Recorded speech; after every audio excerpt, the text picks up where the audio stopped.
What is up, everybody? Welcome back to the channel, and well, as y'all know, it is Thursday, which means the time trials have been reset. And for the vehicle time trial this week, we have the Great Ocean Highway, and for some odd reason, I'm sitting right next to a payphone, which normally these never ring. You can definitely see how random they are. But the other thing I wanted to mention, though, is unfortunately there is no vehicle on GTA Online this week. I guess Rockstar's like stretching them out. And apparently the next car is going to be the one that looks like a newer Audi R8, which I think everybody has been waiting for that to release. But nonetheless, this week's time trial really isn't going to be all that difficult depending on the vehicle you guys do use. So for me, I did end up running the Ignus here because I wanted to try out this car once again, and I managed to beat this one first try, which was kind of shocking. The other vehicle I did really well on this time trial with a while ago is going to be the Benefactor Krieger. That's also a very good option as well. Then obviously the Emirates. Now, if you guys did want to run a bike, I would say the Reever is going to be a great option, and obviously the Hakuchou Drag bike. You really can't go wrong with either one of those. But for the route on this one, I do want to recommend one thing.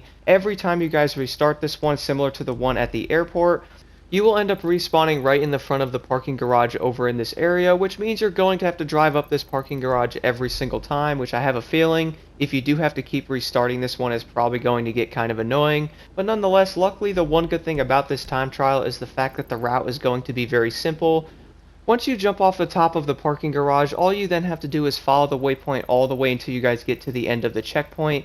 Do keep in mind the biggest thing with this is probably going to be the crazy pedestrians along the way, which is probably with every single time trial, and or if you pretty much want to drive anywhere on this game for that matter.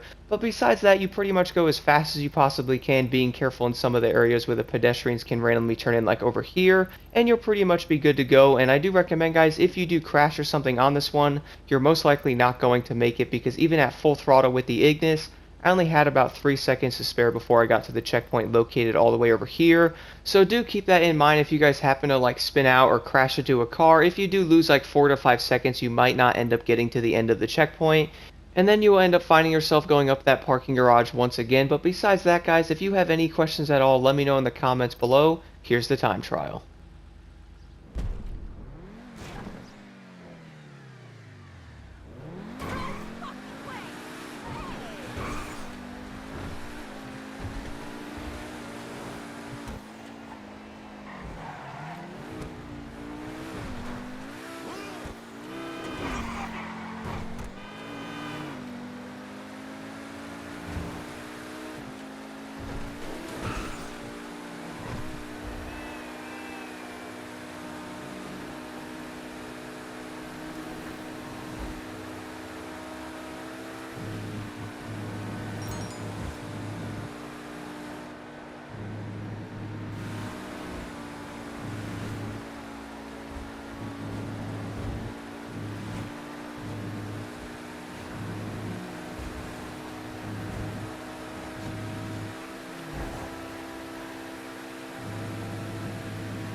And then for the RC Bandito time trial this week, we have the Cemetery.